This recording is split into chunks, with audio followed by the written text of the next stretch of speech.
Previously on Jetstream. Why fly slow when you can fly fast? Ringside at the world's most exclusive fight club. 7 of the country's most elite pilots take on the challenge of their lives. Every one of us is going to get our asses kicked one day or another. To see if they have what it takes to cut it as a fighter pilot. Your previous experience counts for that much. It's boot camp at the Cold Lake Fighter School. Park your ego at the door. You've got to learn it in such a way that it's instinctive, because you can't stop and think. There's no time. The instructors are ruthless. I don't want someone flying on my wing who's not 100% interested in doing this business. And sometimes, even commitment is not enough. The cracks are already beginning to show. And it's only just begun.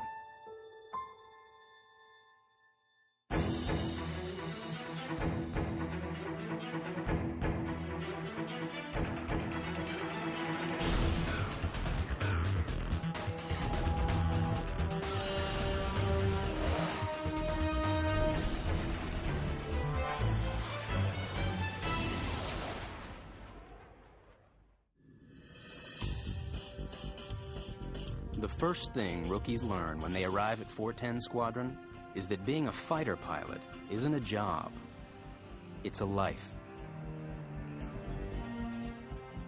It takes a special person to want to do this. It is a calling.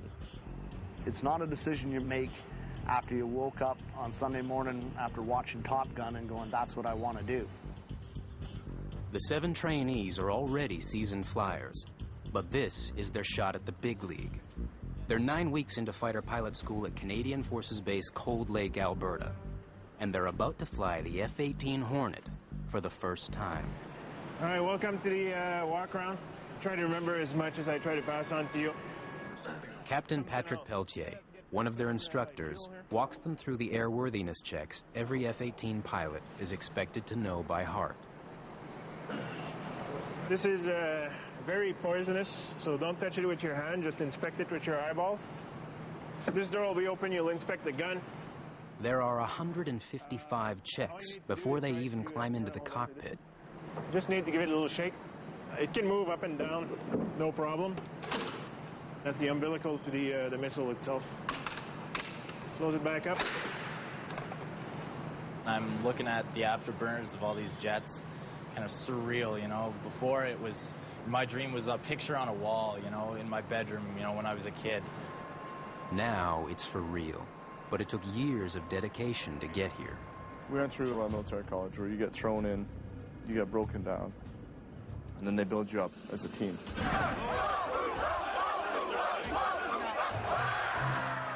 They train as a unit to fight as a unit. You do feel part of something much bigger. Because everywhere you go, people will count on you, you count on them, and it's a good feeling. They better love it, because when you sign on to fight jets, it means a lifetime of sacrifice. But one of them, the guy who's been trying to carve out a personal life, have a girlfriend, have some fun, has decided he wants his life back. Even before taking a single flight, Mike Dunning has called it quits. No. It was a shock to us all, but obviously he'd been thinking about it for a while. I was very surprised. Yes, there's no, they gave no hints. Yeah, it just, you know, he broke the decision to us this morning, and we had no idea that anything like that was coming. I was unhappy and not enjoying what I was doing. It wasn't for me, and you can't know that until you're here and immersed in it. In order to be successful, because the training is so intense and the job is so intense, that you have to put 100% of your time and energy and focus into that. His bosses thought he understood that a long time ago, when they made him one of the chosen few, and they're not happy. There are no farewell speeches, there are no goodbyes. We have a course to run here, and the other 6 members of your course need to focus on their training, and I don't need this as a distraction. In a matter of hours, Dunning is yesterday's news. And another pilot gets the phone call, he's just won the lottery.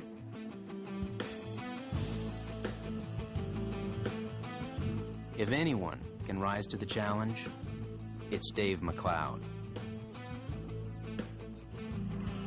He got his pilot's license when he was still in high school, and from the moment he graduated from Royal Military College, he knew what he wanted.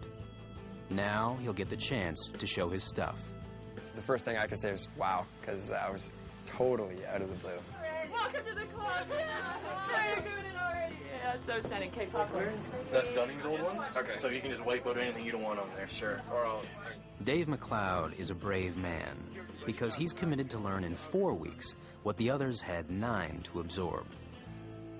You know, there's considerations about, am I diving in over my head at this point?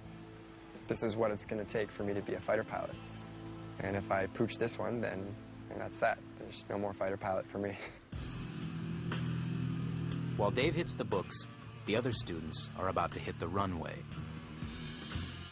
Suiting up for the F-18 the first time out is like gearing up for the Super Bowl. It makes everything else they've flown seem like training wheels. It will not break. You don't have to be delicate with it at all, okay? It is a fighter jet. It is meant to go and attack things and blow things up. So throw it around, make sure it does what you want it to do. And that may take a little bit of muscles. Use both hands. We're walking at 1200. All times are on local today. Starting at Mike Lewis is lucky he's flying at all today. Every time he's been to the centrifuge to test his ability to withstand high G-forces, he keeps failing. Here, the worst you're going to see is light winds and Until he passes, he's not allowed to push the jet past 5 Gs. It's a suitable altitude. And for the Hornet, that's barely breaking a sweat. But it's enough to let Lewis fly the first few missions with the rest of his class. All right, thanks, dude. Don't break. There's no spare. I've been waiting for this for a long time, so I'm pretty stoked about this. This is incredible. First, they have to prove they've memorized the external safety checks. I'll try to actually see if I can grab everything. Sure. Effort. All 155 of them. Check those bad boys. Okay, and you can feel it if you go like that. Covering everything from mechanical Just make sure that's up. Yeah. to animal. Cobwebs or any in them at all. Okay. Then, there are another 194 cockpit checks. 76 more checks before they even start the engines. Oh, she's quite the process. We'll get a flow here soon, guys. Sir, we're not in any rush.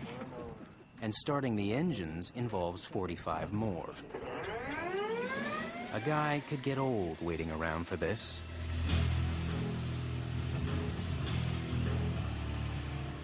And we are full bright for strobes. Night ID light is on. Controls are off. An experienced fighter pilot can knock off the whole works in under 5 minutes. Rookies usually take 3/4 of an hour. One by one, they all go through the same steps. We took 38 minutes. And they can't afford to make mistakes. The instructor in the back seat is watching like a hawk. You ready? Also. And up front, the heads-up display tape is recording every move they make and everything they say. 6:55, we're taking off. Blue running book on F-18, approach at 3-1, left report. You all set? Yeah. Sponge it. Show me your stuff, man.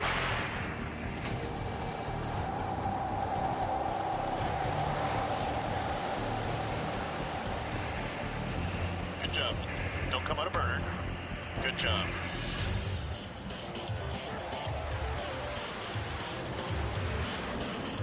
This is good. 100 knots. Balls up, triggering 220. No to burn. Right away, the students are expected to start mastering the basics. Try roll.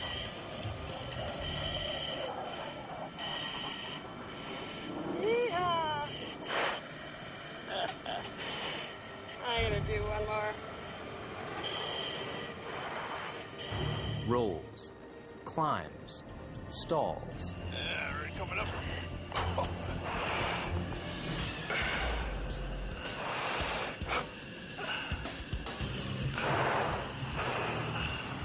Vertical. Just hold her there. Wait for it. And there's 180. Nice and aggressive, nice and aggressive. Keep pulling, pull, pull, pull, pull, pull, pull, pull.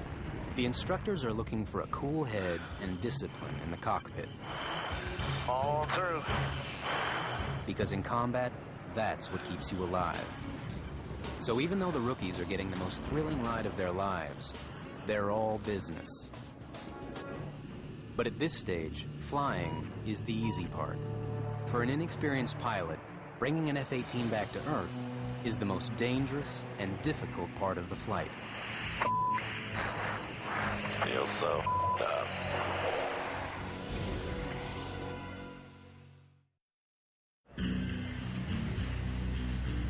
For 30 years, the F-18 has proven its fighting abilities in combat theaters around the world.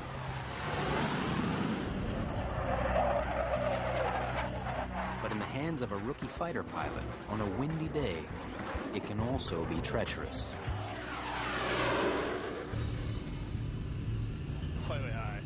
Especially bringing it into land for the first time.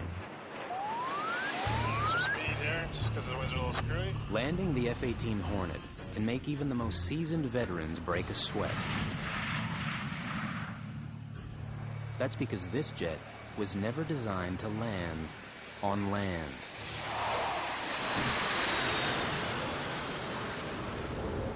When the aircraft was first certified, it was a Navy aircraft, predominantly designed to fly off a ship, where they literally fly it down to impact.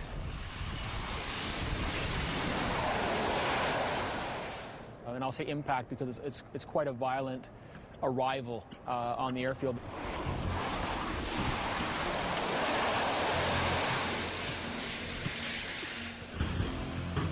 Without power, the F-18 flies like a manhole cover. Launching that. So the safest way to bring it down is to stay on the throttle and land it hard. Still a bit high. Correct. And it just doesn't feel natural. Altitude. Altitude. Seamus lands harder than the instructor would like. But he gets it done without a whole lot of drama. That was wild. But one student is still a long way from home. I'm having issues here. For Riel, the drama has just begun. She's still got to get this bird down. All right, so I got a pretty good crosswind here. So how does a novice bring 15 tons out of the sky onto the runway? On the left is the E-bracket. It tells the pilot the plane's angle on landing, how high the nose is. An E-bracket right here helps ensure a smooth landing. Advise. But attempt it with the E-bracket down here, and you're asking for trouble. Seeing the E-bracket that low, you don't see it like that very often because any qualified, trained F-18 pilot would never let it get that low. A trained F-18 pilot would never let it get that low because it means the plane could literally drop out of the sky. Don't let the E-bracket get away, Riel. Here. And flaps. Riel is struggling with her first landing in the Hornet. A strong tailwind pushes her and the E-bracket around. Start tightening up. Turn tighter. Walk the throttles, don't flare. But as they drop below the tree line, the wind stops, and the jet's speed instantly drops from 135 to 120 knots. Then, Riel makes the situation worse. She yanks back on the stick, slowing the plane even more, knocking the E-bracket out of position. In the back seat, the instructor seizes control, powering forward. Still, the plane hits the ground with twice the force it should have.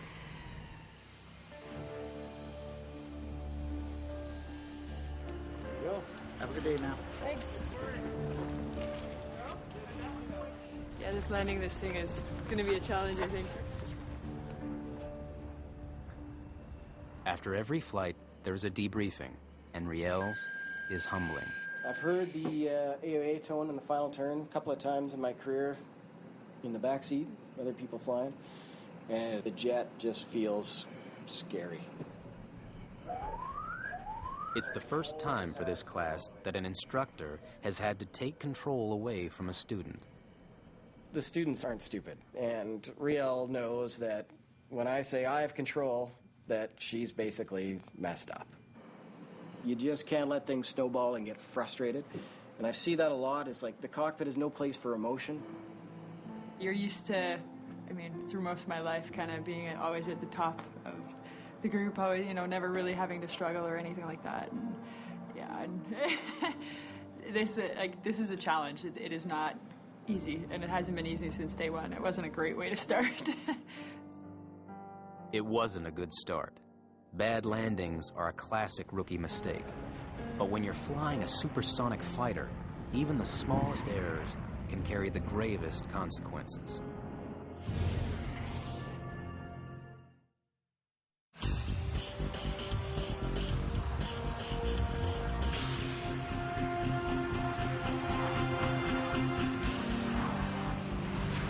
This course is a marathon, and these athletes have only just begun the race.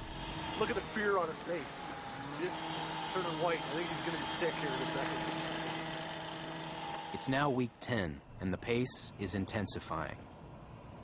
The students are flying daily, and there are never enough serviceable jets or enough time for practice. And you're learning a new jet, but they don't give you very much time to be able to adapt.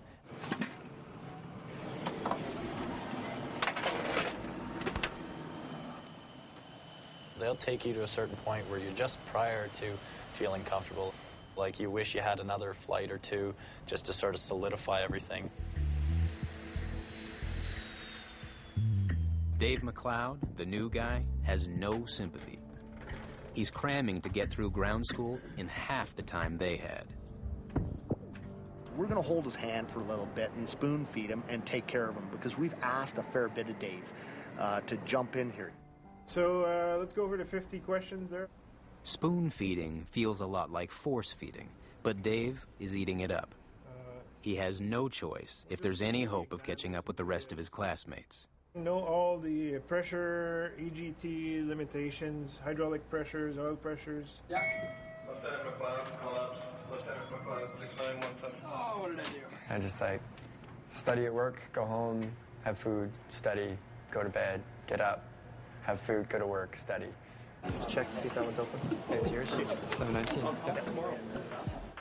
On top of everything else, he's now begun a grueling flying schedule. And the pressure is beginning to tell. I left my keyboard inside. Want me to get it? No, I'll go get it. I'll be like 60 seconds. Forgetting important things, like his mission plan. Doing 2 events a day when the information is coming at you that fast is tough. All right, let's roll. Okay, engine's good. No power check. DGT's good. For 145. This thing really goes. All of the students are feeling the burn. And when inexperience meets exhaustion, mistakes start happening. Big mistakes, like the one Tim Coffin is dealing with right now. One of the exercises the students do is a practice engine restart.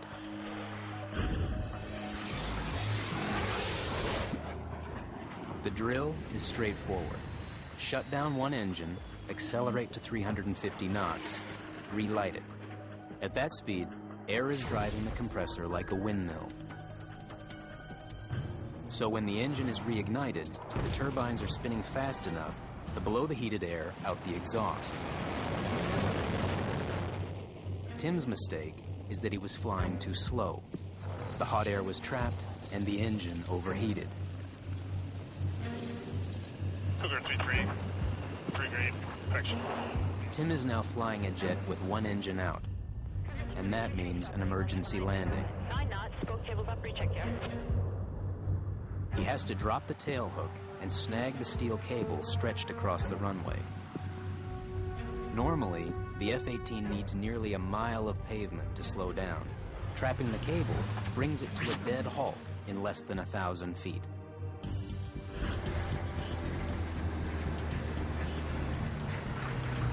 Okay, 1.4, it's coming around. Copy.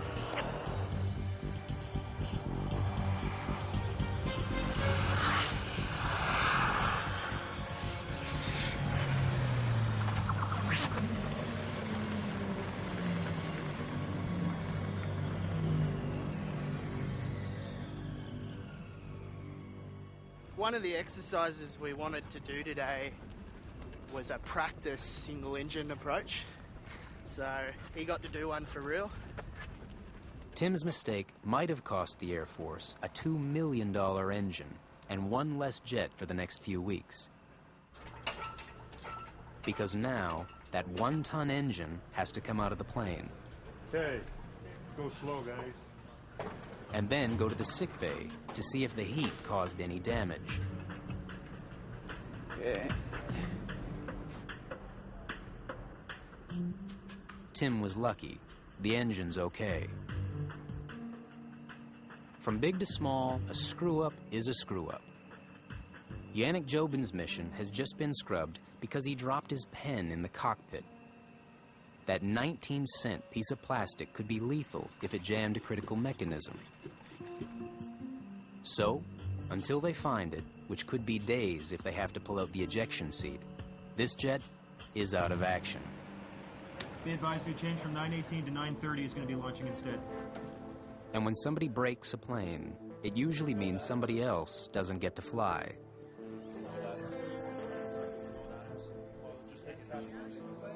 So around here, they have a rule. One pilot's mistake is everyone's lesson. We don't fly enough, we don't train enough to make all the possible mistakes for each of us and learn from them. So what we really have to do is when someone else makes a mistake, we have to present it to everyone so everyone can see it and go, okay, that's not what to do, this is what to do in that scenario. Particular reaction. The first Even start senior is pilots fess up at the weekly all-officers meeting. Everything's looking really good, and I'm getting in my very comfortable place, and so I'm a little slow to react here.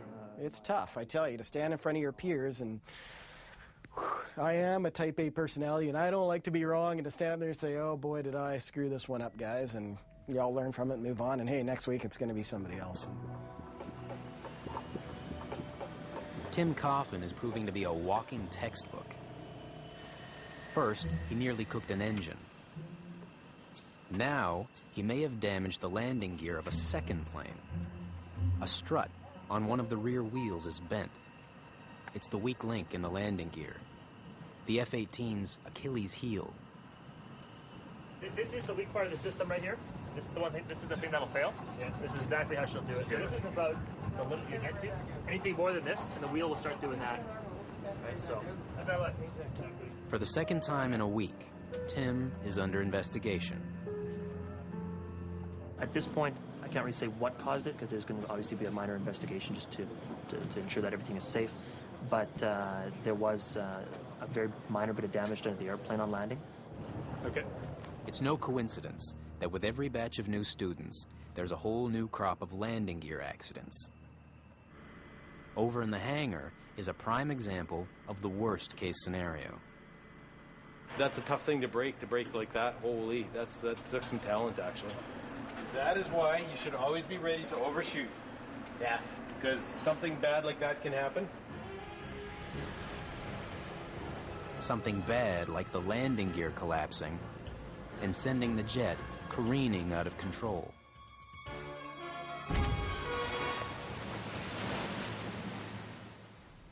In Tim's case, they need to determine whether it was mechanical failure. It's a good hard landing, the 1.7 G. Or pilot error. I'm wondering, because when I touched down there, that was still around 3, right? There's still 3 degrees bringing it in? Yep, which is as you should. Tim's instructor replays the HUD tape looking for clues. Did you maybe kick some left rudder? I totally remember pretty much bringing feet off rudders. That's the ideal glide path, right? Until he's proven innocent, everyone will assume Tim's guilty.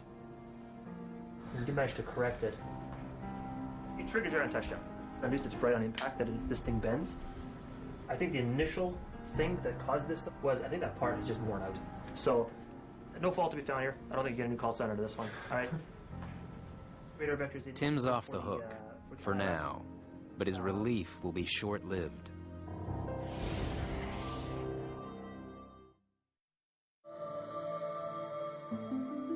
Today marks a rite of passage at 410 Squadron. It's solo day, a high point in every pilot's career.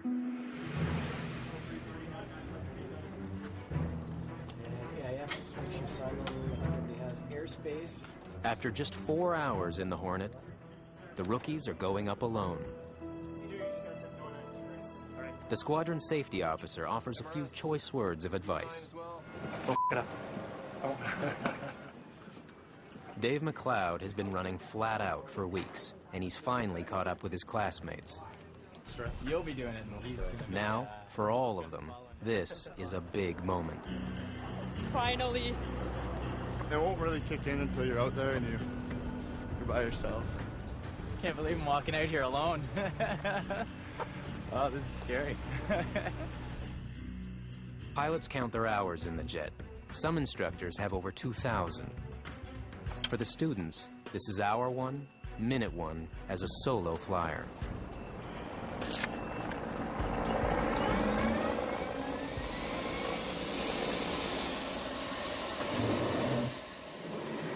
Alright, see you when I get back.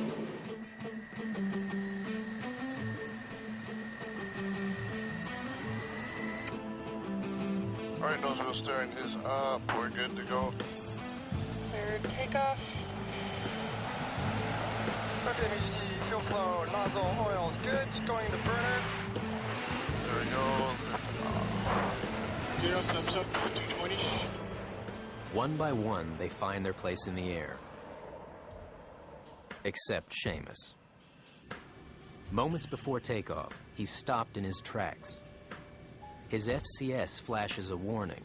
FCS is the flight control system.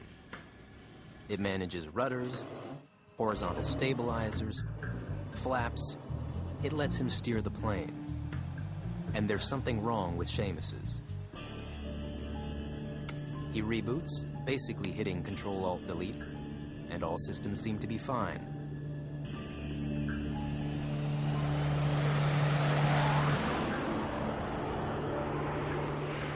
Seamus gets his first solo flight, just like everyone else. Get up, flaps. They're up. Now we get to do the fun stuff.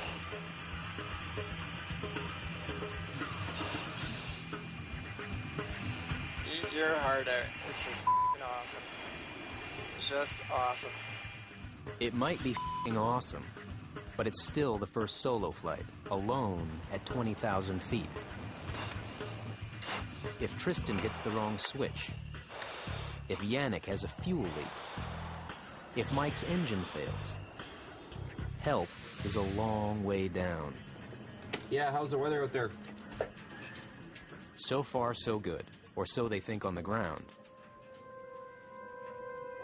In fact, something has gone wrong.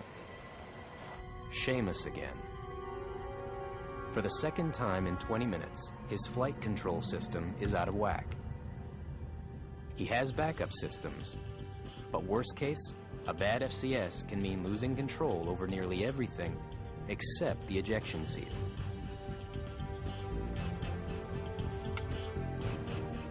Seamus's reboot works. His solo continues.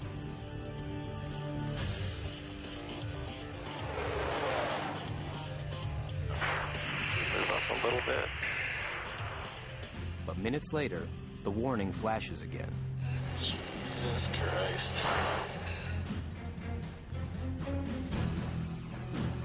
And again, he reboots. Figure tonight. Finally, he radios ground. He's ordered to bring it down right now.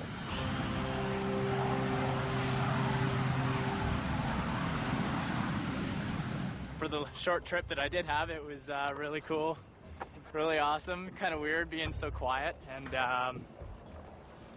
I can't wait till I go up again. He'll be waiting a long time. In this course, solo flights are as rare as pats on the back, and he's not about to get that either. I had the FCS caution come up, so I did the yellow phase response, reset it, successful reset, cleared, continued. So it happened 3 times, all about, like I said, 20 minutes apart. When I was in the fast jet community, flight safety is the law, and Seamus just blew past a cop doing 180.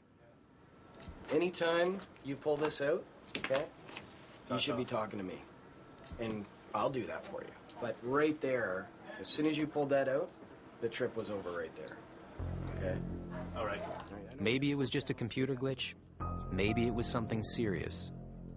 Either way, the first warning should have shut him down before he even took off. Seamus was desperate to continue his mission. Tim, on the other hand, is less enthusiastic. So, and you're not too tired to go solo? No, never. Sweet. Flying fighters is exhausting work, and Tim has already been up once today. Now he has to fly his solo, his big moment, and he's feeling wrung out. 5, so... Worse, the good weather his classmates had is quickly disappearing. There's, again, some thunder showers in there, but remember the emphasis here is go out, have fun, don't tear your sweater, but it's mostly pattern work, not so much in the area. All right? Okay. Questions, comments, dirty jokes? Cool. Have fun.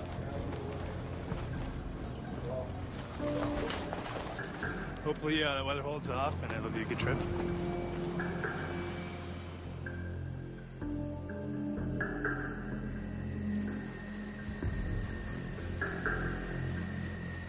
Tim's F-18 can dodge heat-seeking missiles. It can roar to Mach 1.8. But it can't outrun a lightning bolt. And a thunderhead is one of the few things this jet isn't supposed to play with.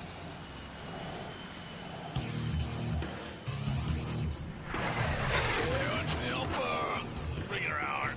So, the first thing Tim has to do is find a clear patch of sky to work in. Alright, looks like we got a pretty good hole here. Let's start slowing down. And let's come down to about 12,000 feet if we can. Watch G's.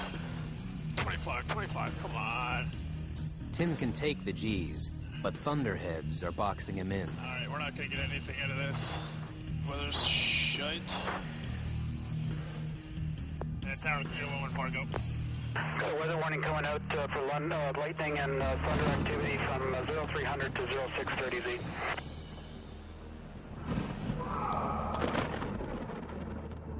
Thunderstorms pose a double threat. Although much of the jet is made of aluminum, which is a great conductor, lightning can still punch a hole in it. Equally dangerous are the fierce updrafts and downdrafts that can knock a plane out of control. And Studio 114. Yeah, just got a thunder lightning warning from tower. We're going to do a couple patterns and I'll call it quits. Get the pattern until you start to see spits on the windshield, and then it's time to land. And Studio 114. We're going to call it quits for the day. There's a fair bit of lightning to the south. Is it landing on your windscreen? Negative, not yet. Do one more pattern. And sorry, you're broken. Do one more pattern. Tim manages to get a few more maneuvers in, but then decides to cut his solo short. Mother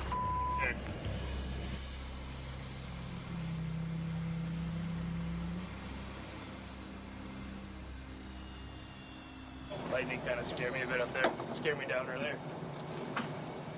Evidently, warriors aren't supposed to let a little thing like lightning get in the way of a good flight. The windscreen didn't get wet. No, and here you are anyway. Didn't go wet, but it's tell me coming you're in out of fast. gas. Tell me you're out of gas. There you go. There you go. Now you're safe. There's no way you ran out of gas.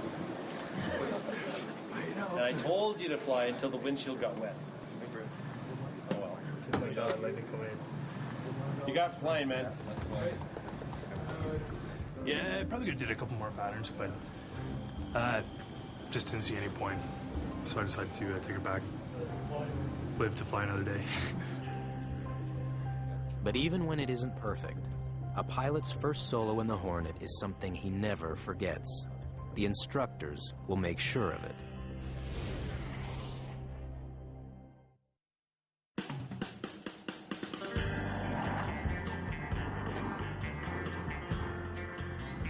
Air Force tradition dictates that once a pilot goes solo, he's earned himself a call sign, a nickname that symbolizes his identity as a Hornet pilot.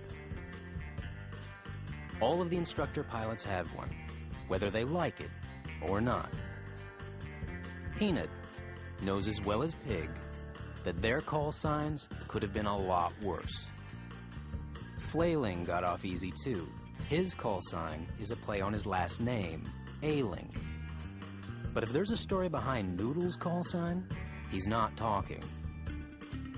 Only card-carrying club members like Spanky and Boozer know the real stories behind the call signs. Like why the most mild-mannered guy got stuck with a name like Psycho. Some call signs are obvious. Kraut, for example, is German by ancestry. And Kramer does bear an uncanny resemblance to a certain Seinfeld character. Yeah, the rule on call signs is if you like it, then great, you get to keep it. If you don't like it, then great, you get to keep it. Yeah. But today, they all get their revenge by conferring call signs on the newbies, as fitting or unflattering as their own. Okay, the bartender. This is the member appointed to distribute the shots for the evening and to monitor war stocks. Tonight, it's Burry. Squadron tradition demands a well-stocked bar and a well-used gun barrel from the nose of a jet. Okay, hold on, boys. I'm not going way down there, so... It's like Lucky Charms. Tradition also requires that both students and instructors get thoroughly roasted. Dude, that must burn in the sun, eh?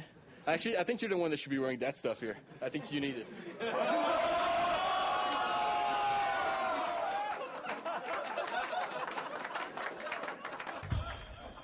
In the forces, roasting a woman is risky, but fighter pilots are nothing if not creative. So what I've put together here is a little poem, okay? And there's some rhyming, okay? Now, you guys, I can't say any of these words because I'm on camera, right? But all of you guys, if you think you know what the word I'm trying to rhyme is, I want you to yell it out at the top of your lungs, okay? Yell. You're a flight safety incident. There ain't no precedent. But you can fly like King Kong, even without a huge...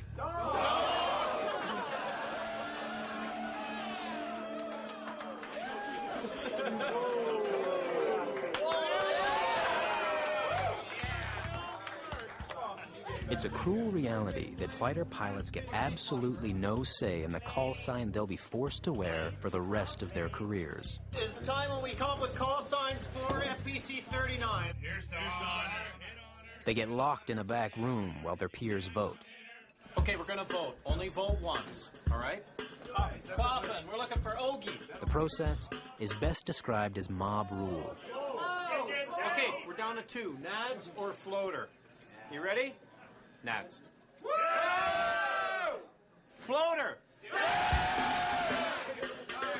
Shifty. Teabag.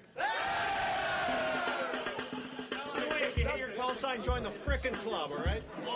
Maybe in Hollywood you get cool names like Maverick and Iceman, but not here. Congratulations. You're now Carney. Carney.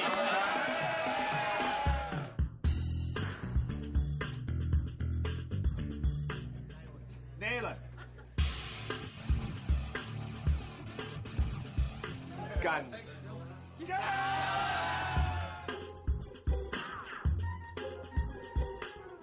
Blow.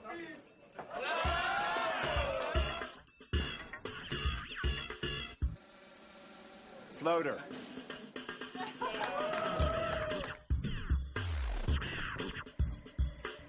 Tickler.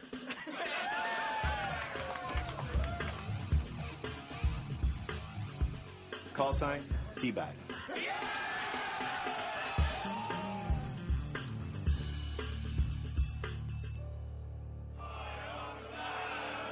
Getting a call sign is like a christening. It means you've joined the family. But in this family, you have to prove yourself every day. And tomorrow, there will be another test, another bullet to dodge.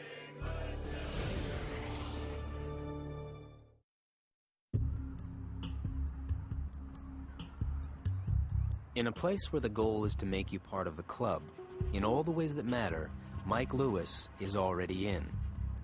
He's what they call a believer in the fighter force. In the F-18 is the only jet worth flying. And most importantly, in the military fraternity. But none of that matters if he can't beat this. The human centrifuge. The machine designed to simulate the heavy G-forces pilots endure in a fast jet like the F-18. It's a test every fighter pilot has to pass, and they all hate it. You're just inside a box, you know, and it's very disorienting because you're not in control. You can't pull the stick and induce the G. You're just sitting in there like a mouse and waiting for it to happen. Mike Lewis is the only one of his classmates who hasn't passed yet. And they're giving him one more crack at it. Cats, I'm here. The deputy commanding officer still has high hopes for Mike. They're cut from the same cloth, and Mike has that same fire in his belly that Spanky did when he started. When I joined, they said, okay, give us 3 choices of airplanes you want to fly. I said, I want fighters. What about number 2? I said, I want fighters. What about number 3? I want fighters. I said, well, is that all? I said, I want fighters, number 2 and 3. If I can't have that, you pick. I don't care. I'm going to be rather nitpicky today. Like Spanky, for Mike, there is no consolation prize. All I wanted to do ever was fly the Hornet. All we got to do is make it out of here. The rest of our lives, gravy. Mike Lewis has a history of beating the odds. By all rights, he never should have made it this far. Did you like it? It was a good show?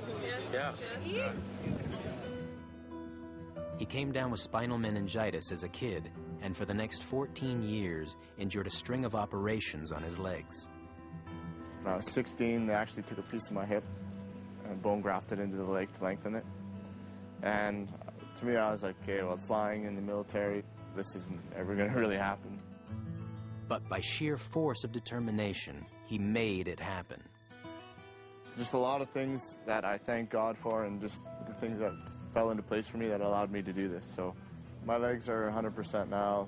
They've grown, and I've been flying now for 4 years. No one in the squadron wants this to be the end of the road for Mike. But until he passes the centrifuge, they can't allow him to fly above 5G. Once we start moving into the basic fighter maneuvers or dogfighting, they're going to be expected to maneuver the aircraft up to its maximum potential. If we've got a restriction where we can't fly him above 5G, well then we've got a problem. No one's ever failed the centrifuge this many times, so the course director decides to consult the flight surgeon. I'd like to get him over here and examine him, do some blood work on him, just to ensure we don't have a medical problem here, or even maybe, you know, social, psychological issues here that are happening. Mike has logged nearly 1,000 hours on jets, and he's never had a problem in the air. I don't know if it's just nerves or something, but I've never felt anything close to this at any time I've ever flown before. Most pilots have wanted to be pilots since they're children, and they're successful, smart people generally. So to have a failure at this stage is a fairly significant psychological blow. At this point, that hardly matters. Mike may not know why he can't pass the centrifuge, but he must know, until he beats it, his days here are numbered.